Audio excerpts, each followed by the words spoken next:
Hello दोस्तों। नमस्कार। स्वागत है आप सबका एक नए वीडियो के अंदर। आज के इस वीडियो में हम लोग डिस्कस करेंगे एक ऑटोमोबाइल्स कंपोनेंट मैन्युफैक्चरिंग कंपनी के बारे में, जिसका नाम है रिको ऑटो। एक्चुअली रिको ऑटो काफ़ी एक पुरानी कंपनी है और ये ऑटोमोबाइल्स कंपनी के लिए जो कंपोनेंट्स होते हैं ना, उसका as per the customer requirements designing और उसका मैन्युफैक्चरिंग करके उनको सप्लाई करती है। ये जो डिजाइनिंग और मैन्युफैक्चरिंग है, बेसिकली जो कंपोनेंट्स होते हैं ना, aluminium and ferrous machine components, उसकी डिजाइनिंग एंड सप्लाई करती है। पहले ये कंपनी का फोकस ज़्यादातर आइस इंजन से रिलेटेड जो भी कंपोनेंट्स थे उसके अंदर था, लेकिन 2019-2020 के बाद से इन्होंने धीरे धीरे एक्सपेंशन करना शुरू किया और वो ईवी के अंदर भी इन्होंने एंट्री बनाया हुआ है।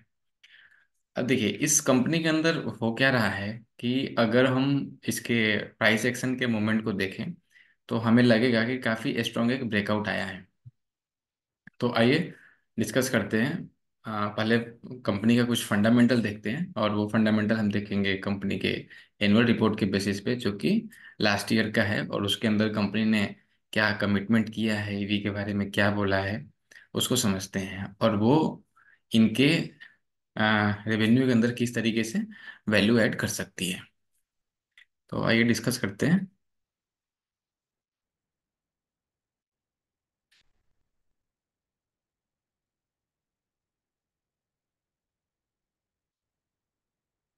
यस, ये रिको ऑटो का वीकली चार्ट है। देखिए अगर हम इसका टेक्निकल एनालिसिस करें प्राइस एक्शन के बेसिस पे, तो रिको ऑटो ने तकरीबन 2004 में एक ब्रेकआउट दिया 26 रुपए से। फिर ये सीधे 112 के आसपास गया और फिर 112 पे, मतलब यहाँ से 104 से लेके 112 में एक एक रिजेक्शन मिला इसको, और फिर वहां से डाउन ट्रेंड में आया। फिर ये तकरीबन इस रेंज के ऊपर कभी काफी लंबे टाइम तक टाइम स्पेंड किया है। ये वाला जो रेंज है देखेंगे ना आप, देखिए।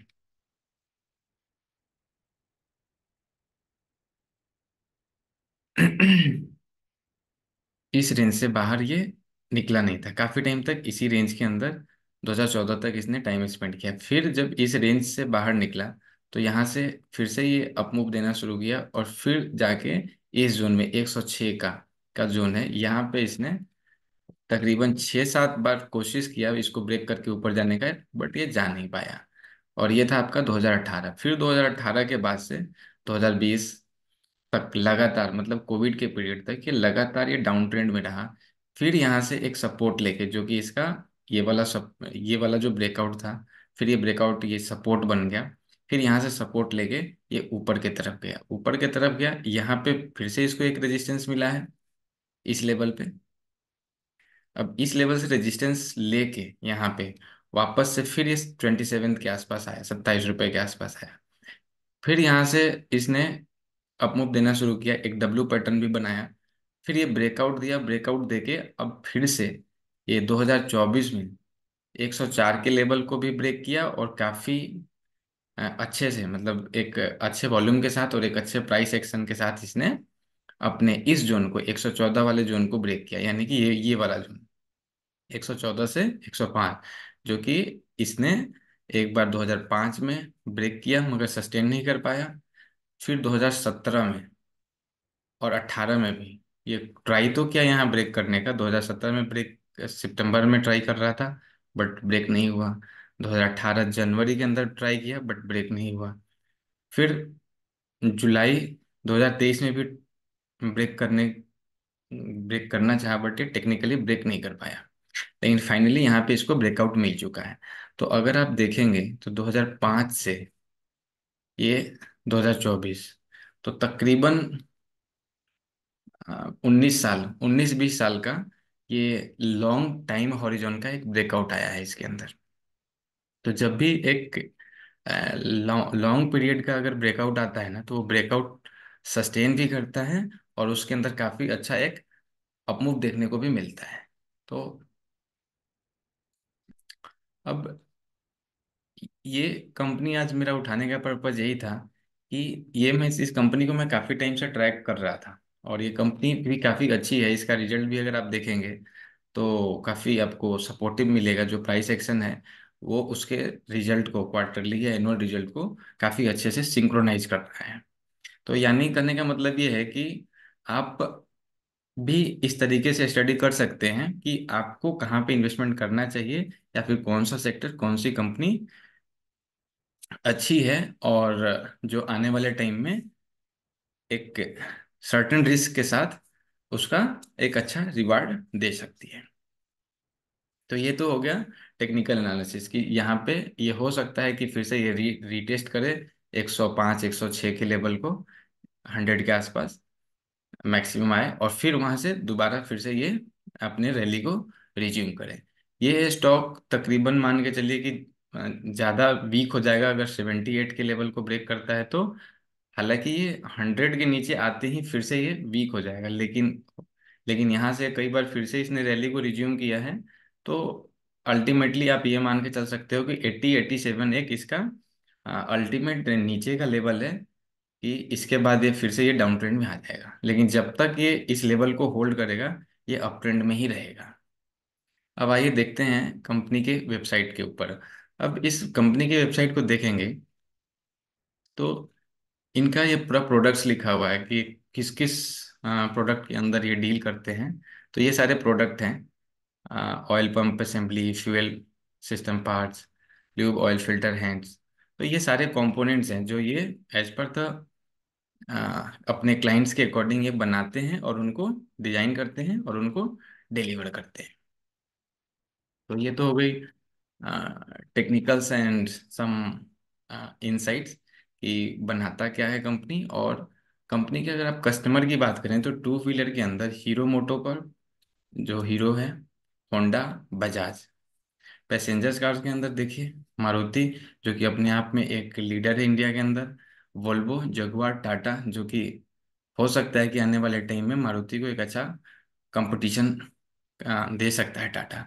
यानी कि दोनों ही टॉप, मतलब top two top three company जो इंडिया की है, वो दोनों ही इसके अंदर अवेलेबल हैं पैसेंजर कार के अंदर। अगर कमर्शियल व्हीकल की बात करें तो उसके अंदर भी काफ़ी अच्छे क्लाइंट्स इनके साथ बैठे हुए हैं। और ये वो कंपनियां हैं जिनके लिए ये केवल सिस्टम सप्लाई करती है, यानी कि कुछ कंपोनेंट्स है जो इन सारी कंपनियों को जरूरत पड़ती होगी, तो ये कंपनी इनसे प्रोक्योर करती है। तो ये तो हो गई उनके क्लाइंट्स की बात। अब आइए देखते हैं एनुअल रिपोर्ट। अगर आप कंपनी का एनुअल रिपोर्ट देखेंगे ना, तो इसमें इन्होंने जो प्रेजेंटेशन दिया हुआ है, ईवी के ऊपर ये काफ़ी अच्छा फोकस कर रहे हैं। और ईवी में इन्होंने इन सारे प्रोडक्ट्स को लेके डिजाइन और डिलीवरी करना शुरू किया है, और ये 2019 से शुरू किया है, जिसके अंदर अभी ये सारे क्लाइंट्स हैं इनके ईवी के लिए। अब अगर हम बात करें इनके रिजल्ट को, कि इनका रिजल्ट किस हिसाब से आया है, तो आइए देखते हैं। 4, 9।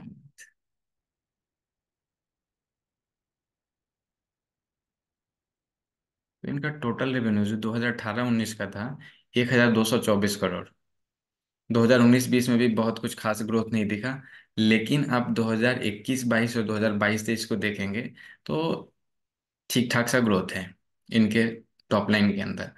और जो अगर आप 2023 अगर टीटीएम सेल्स की बात करें, तो टीटीएम सेल्स इनका है तकरीबन 1000, अभी 2214 करोड़। तो टीटीएम सेल है अभी इनका 2214 करोड़। और टीटीएम सेल के अंदर अगर आप टोटल आप पीबीटी की बात करें, तो इनका पीबीटी निकल के आता है 230 करोड़ का। ये है इनका टीटीएम स्टेटस। ये 2022-23 का रिजल्ट है। अब इसके अंदर देखिए, अगर आप इनका की रेशियो देखेंगे कि ऑपरेटिंग प्रॉफिट मार्जिन, तो इनका डबल डिजिट में ऑपरेटिंग प्रॉफिट मार्जिन रहा है। और आने वाले टाइम में इनका प्रॉफिट मार्जिन भी बढ़ेगा, क्योंकि ये अब ईवी सेक्टर के अंदर एंट्री ले चुके हैं, और इनका और ईवी सेक्टर के अंदर इनको मार्जिन थोड़ा ज़्यादा बेटर मिलेगा। आइस इंजन के अंदर तो ये काम करती हैं, साथ में ये ईवी में भी अभी इन्होंने एंट्री बनाना शुरू किया है और धीरे धीरे अपने प्रोडक्ट को भी एक्सपेंड कर रहे हैं। तो अभी आप ईपीएस देखेंगे, ईपीएस में भी अच्छा खासा ग्रोथ है। तो अगर आप इसके एनुअल रिजल्ट और टीटीएम रिजल्ट को अगर आप कंसिडर करके इसके प्राइस एक्शन के साथ अगर आप सिंक्रोनाइज करेंगे, तो आई थिंक आपको भी लगेगा कि ये जो प्राइस एक्शन है वो जस्टिफिएबल है, और हो सकता है कि आने वाले टाइम में ये कंपनी और भी अच्छा कर सकती है। तो चलिए दोस्तों, इसी के साथ अब मिलते हैं नेक्स्ट वीडियो में। तब तक के लिए नमस्कार। अगर ये वीडियो पसंद आए तो ज़रूर लाइक सब्सक्राइब कीजिए और दोस्तों के साथ शेयर कीजिए। Thank you.